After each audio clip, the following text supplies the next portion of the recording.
Hello friends, this is Shreya Sonal और आपका स्वागत है एजुकेशन बाबा जी में। तो ये है लेक्चर 5 ऑफ लाइफ प्रोसेसेस। तो अब तक हम लोग जो पढ़ चुके हैं वो पढ़ चुके हैं न्यूट्रिशंस ऑफ एमीबा और पारामीशियम का न्यूट्रिशन तक पढ़ चुके हैं। तो आज जो लेक्चर में पढ़ने वाले हैं वो पढ़ने वाले हैं न्यूट्रिशन इन ह्यूमन बीइंग्स। तो ये पढ़ने से एनसीईआरटी में पढ़ने से पहले बेसिक नॉलेज हम लोग को गेन करना पड़ेगा। उसके बाद ही इसमें लिखा हुआ वर्ड्स जो है, लाइंस जो है वो समझ में आएगा। तो सबसे पहले इसका जो कुछ पार्ट्स होते हैं जो कि डाइजेशंस में यूज होते हैं उसको पहले समझ लेते हैं। ओके, तो यहाँ पे जो ये वाला डायग्राम दिया गया है, तो सबसे पहले अगर जाने तो इसको कहते हैं ह्यूमन डाइजेस्टिव सिस्टम और द ह्यूमन एलिमेंट्री कैनाल। तो ये माउथ से लेकर एनस तक होता है। तो माउथ, यहाँ पे जो है माउथ है, फिर माउथ टंग है, ओसोफेगस, फिर स्टमक, फिर स्मॉल इंटेस्टाइन और उसके बाद रीवर आता है, फिर पेनक्लियाज आता है, फिर उसके बाद लार्ज इंटेस्टाइन, फिर एनस। अपेंडिक्स का तो डाइजेस्टिव सिस्टम में कुछ काम नहीं आता है। तो ये सब कुछ पार्ट है। तो ये एनसीईआरटी का लाइन बाय लाइन पढ़ने से पहले हम लोगों को कुछ बेसिक जानना पड़ेगा। तो पहले वो हम लोग बेसिक जान लेते हैं। ओके, सो आ जाओ अब इस स्लाइड पे। तो ये जो स्लाइड है वो है ह्यूमन डाइजेस्टिव सिस्टम का। तो इसका पार्ट हम लोग एनसीईआरटी से देख चुके हैं कि क्या क्या पार्ट होता है। तो ये जो माउथ होता है, माउथ में कुछ ग्लैंड्स होते हैं, सलेवरी ग्लैंड्स, और भी यहाँ पे ग्लैंड है जिसका ज़्यादा काम नहीं है और हम लोग के सिलेबस में है भी नहीं। और ये टंग होते हैं, टीथ होते हैं, बहुत सारे चीज़ माउथ में होते हैं। इसके फंक्शन के बारे में पढ़ लेते हैं। उसके बाद ये बड़ा सा ओसोफेगस आता है जिसको फूड पाइप कहते हैं। फिर ये जो है रीवर से अटैच होता है, फिर रीवर से स्टमक अटैच होता है, फिर ये स्मॉल इंटेस्टाइन में जाता है, स्मॉल इंटेस्टाइन के बाद लार्ज इंटेस्टाइन में, फिर उसके बाद लैक्टम और उसके बाद एनस। तो इसका जो है पढ़ते हैं फंक्शन। तो न्यूट्रिशन इन ह्यूमन बीइंग्स में सबसे पहले आता है माउथ। तो माउथ जो है, माउथ में हम लोग कोई भी फूड को इनटेक करते हैं। फिर आता है टिथ, टिथ से हम लोग उसको च्यूइंग करते हैं, ग्राइंड करते हैं, उसको फूड को तोड़ते हैं अच्छी तरह से। ये टिथ का फंक्शन है। देखो ये वाला जो स्लाइड है, ये पूरा स्लाइड तुमको डिस्क्रिप्शन में मिल जाएगा। ये एक तरह से तुम माइंड मैप के तरह रखो, ये तुमको एग्जाम के टाइम में बहुत हेल्प करेगा। तो डिस्क्रिप्शन में जाके इसको डाउनलोड कर लेना। उसके बाद आता है टंग। तो टंग क्या करता है, फूड को रोल करता है और टेस्ट देता है ताकि फूड अच्छे से टूट जाए, और टेस्ट देता है ताकि हम लोग को वो फूड का स्वाद आ सके। ठीक, तो माउथ में ही एक सलाइवरी ग्लैंड भी होता है। सलाइवरी ग्लैंड जो होता है वो सलाइवा सेक्रेट करता है और म्यूकस। ठीक, तो स्लाइवरी एमिलेज करके, यहाँ पे देखो स्लाइवरी एमिलेज करके एक एंजाइम्स आते हैं जो कि स्टार्च को शुगर में तोड़ देते हैं। तो इसके रिलेटेड एक एक्टिविटी भी है तुम्हारे एनसीईआरटी बुक में जिसको बाद में हम लोग करेंगे अगले लेक्चर में। तो उसके बाद आता है, जैसे ही ये माउथ का काम खत्म हुआ उसके बाद ओसोफेगस आता है। ओसोफेगस फूड पाइप होता है। ये फूड पाइप माउथ से लेकर स्टमक तक रहता है, और ये जो है पेरिस्टालिक मूवमेंट करता है, जो कि जिस तरह से पाइप टाइप का रहता है और वो कॉन्ट्रैक्ट और एक्सपेंड होते रहता है, कंट्रैक्शन और एक्सपेंशन होते रहता है। मसल जो ओसोफेगस का होता है, इस मूवमेंट को कहते हैं पेरिस्टालिक मूवमेंट। ठीक। तो उसके बाद ओसोफेगस का ये काम होता है कि वो फूड को माउथ से स्टमक तक पहुंचाता है। अब जो आता है स्टोमक, स्टमक में गैस्ट्रिक ग्लैंड होते हैं और ये गैस्ट्रिक ग्लैंड जो है वो गैस्ट्रिक जूस को सिक्रेट करता है। और ये गैस्ट्रिक जूस में 3 एंजाइम्स होते हैं, पेप्सिन, एचसीएल और म्यूकस।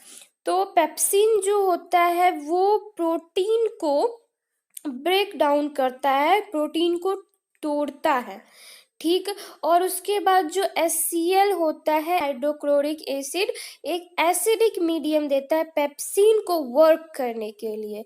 और म्यूकस जो होता है स्टोमक के लाइनिंग को प्रोटेक्ट करता है। मतलब इसका एसिडिक एक्शन जो होता है, जो फूड एसिडिक हो जाता है तो उसका एक्शन हम लोग के स्टमक पे ज़्यादा ना हो, तो म्यूकस उसको प्रोटेक्ट करता है, ठीक। तो अब स्टमक के बाद स्मॉल इंटेस्टाइन में जाता है फूड।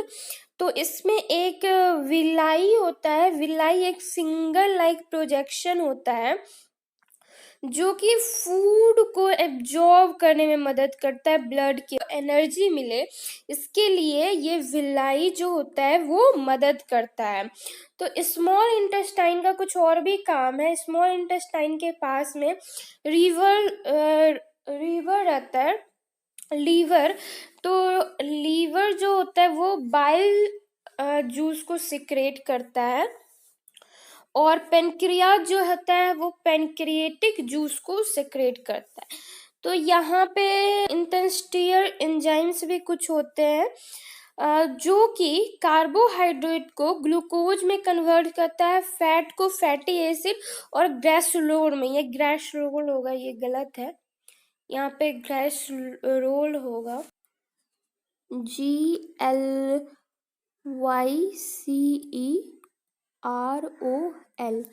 ग्लिसरॉल में कन्वर्ट करता है। और प्रोटीन जो है वो एमिनो एसिड में कन्वर्ट हो जाता है। देखो कोई भी कार्बोहाइड्रेट, फैट और प्रोटीन जो होता है वो सीधे डाइजेस्ट नहीं होता है ना, उससे हम लोग को एनर्जी डायरेक्ट नहीं मिल पाएगा जब तक वो स्मॉल पार्ट में ब्रेक ना हो जाए। तो जब कार्बोहाइड्रेट ब्रेक होता है ग्लूकोज में, फैटी एसिड और ग्लिसरॉल में, प्रोटीन एमिनो एसिड में, तब हम लोग को एनर्जी मिलता है, ठीक। और जो पेनक्रिएटिक जूस होता है, तो ये पेनक्रिएटिक जूस में ट्रिप्सिन और लाइपेज आता है। तो ट्रिप्सिन जो होता है वो प्रोटीन को पेप्टोन में कन्वर्ट कर देता है। लाइपेज जो इमर्सिफाइड बड़ा बड़ा जो फैट होता है उसको फैटी एसिड और ग्लिसरॉल में कन्वर्ट कर देता है, ठीक। और जो बाइल जूस होता है जो कि रीवर सिक्रेट करता है, वो जो बड़ा बड़ा जो फैट ग्लोब्यूल्स होता है उसको इमल्सिफाई करके स्मॉल फैट ग्लोब्यूल्स में कन्वर्ट कर देता है।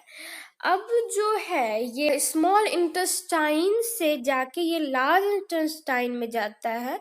लार्ज इंटेस्टाइन क्या करता है, जो भी एक्सेस ऑफ वाटर है, जो भी फूड में एक्सेस ऑफ वाटर है उसको एब्जॉर्ब कर लेता है खुद में, और उसके बाद इसको रेक्टम में भेज देता है। रेक्टम उसको कुछ देर के लिए जो वेस्ट मटेरियल है, जो कि हम लोग के बॉडी को एनर्जी नहीं दिया, वो फालतू जो बच गया है वो रेक्टम में जाता है। रेक्टम में कुछ देर के लिए वहाँ पे स्टोर हो जाता है, ठीक। उसके बाद वो एनस में आ जाता है। एनस की मदद से वो बाहर निकल जाता है, ठीक। तो यहाँ तक ये फंक्शन हो गया सारे का। तो यहाँ पे जो दिया हुआ है यही दिया हुआ है कि कार्बोहाइड्रेट ग्लूकोज में कन्वर्ट हो जाता है, प्रोटीन एमिनो एसिड में, फैटी एसिड और ग्लिसरॉल के रूप में ये टूट जाता है, और ये टूटने के बाद हम लोग को एनर्जी प्रोवाइड करता है, ठीक। और जो अब आता है यहाँ पे बस फंक्शन दिया हुआ है, ये फंक्शन मैंने पहले ही बता दिया। सलेवरी ग्लैंड जो होता है यहाँ पे name of gland, name of enzymes और उसका यूजेस दिया हुआ है। तो सलेवरी ग्लैंड जो है स्लाइवरी ग्लैंड जो है वो स्लाइवरी एमएलएस प्रोड्यूस करता है एंजाइम्स, और ये जो होता है स्टार्च को शुगर में तोड़ देता है।